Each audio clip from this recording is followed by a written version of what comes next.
Korban tewas akibat runtuhnya bangunan musola pesantren Al-Hozini, Budaran Sidoarjo bertambah. Dari data di RSUD Sidoarjo, 2 korban yang baru tiba di rumah sakit pada pagi tadi dinyatakan meninggal dunia beberapa jam setelah menjalani perawatan. Sebelumnya pada Senin kemarin, 1 korban bernama Alfian Ibrahim, seorang santri yang duduk di bangku sekolah menengah pertama, juga dinyatakan meninggal dunia setelah menjalani perawatan di Rumah Sakit Siti Hajar, Sidoarjo.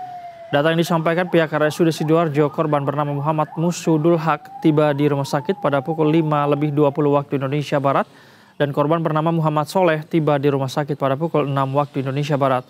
Saat ini jenazah Muhammad Musudul Haq telah dijemput keluarganya, sedangkan jenazah Muhammad Soleh masih menunggu informasi tiket pesawat.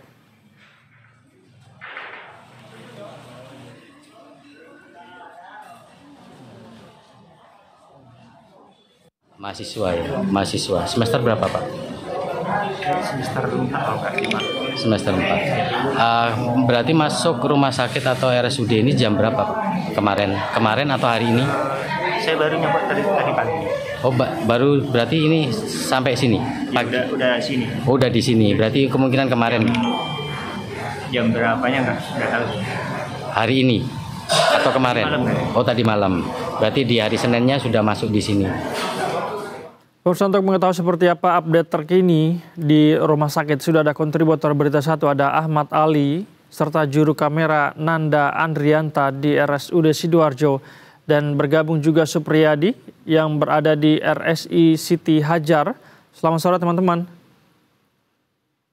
Saya ke Ali terlebih dahulu. Ali, bagaimana update terkini? Apakah ada korban yang baru tiba di RSUD tempat Anda melaporkan saat ini, atau seperti apa perkembangannya hingga sore ini? Baik, selamat sore Said dan juga pemirsa. Hingga sore hari ini terpantau tidak ada penambahan korban yang tiba di RSUD Sidoarjo. Dan hingga saat ini, sejak tadi pagi hingga sore hari ini kita standby di RSUD Sidoarjo, namun tidak ada informasi juga yang kami dapatkan dari TKP bahwa ada proses evakuasi yang membuahkan hasil juga.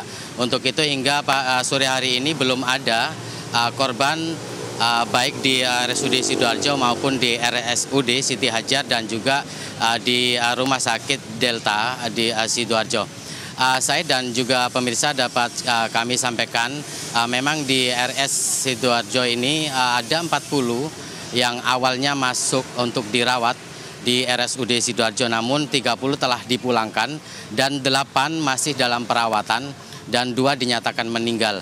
Dan tadi pada pukul 12 korban bernama atau korban yang berasal dari Surabaya bernama Muhammad Musudul Haq ini sudah dipulangkan pada pukul 12 siang tadi. Dan pada sore hari ini sejak pukul 9 atau setengah 10 tadi, sejak masuk di RSUD Sidoarjo hingga pada sore hari telah dipulangkan 1 lagi korban meninggal dunia atas nama Musudul Haq yang sudah dipulangkan ke rumah dukanya yang ada di luar pulau, Said dan juga pemirsa. Ali, artinya masih ada 6 korban lagi berarti ya yang masih dirawat di RSUD Sidoarjo. Ya Said, jadi dari 40 yang masuk di RSUD Sidoarjo, 30 telah dipulangkan dan masih ada 10. Nah, dari 10 ini 2 dinyatakan meninggal dunia dan 8 masih dalam perawatan. Nah, 8 ini yang saat ini masih berada di rumah sakit atau di RSUD Sidoarjo ini masih ditangani oleh pihak rumah sakit karena memang mereka butuh penanganan dari pihak rumah sakit. Karena 8 ini 4 mengalami luka ringan dan 4 lagi mengalami luka berat, Said. 4 korban yang luka berat ini, apakah ada informasi penanganannya akan difokuskan di RSUD Sidoarjo saja atau ada kemungkinan untuk dirujuk ke rumah sakit yang lebih besar misalnya?